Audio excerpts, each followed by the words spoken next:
Hi అండి, welcome to Anitha foods. ఈరోజు నేను తొలి ఏకాదశి సందర్భంగా పేలపిండి ఎలా చేసుకోవాలో చూపిస్తున్నాను. దీనికోసం తెల్ల జొన్నలు తీసుకుని ఒకసారి వాష్ చేసుకుని వడకట్టుకోవాలి.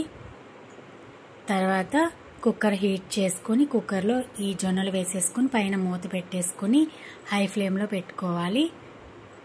ఒక 5 మినిట్స్ ఇవన్నీ ఇలాగా పువ్వుల్లాగా వచ్చేస్తాయి అన్నమాట. ఇప్పుడు స్టవ్ ఆఫ్ చేసేసుకొని ఇవన్నీ మిక్సీలో వేసుకొని మెత్తగా పొడి చేసుకోవాలి. మరి మెత్తగా వద్దు.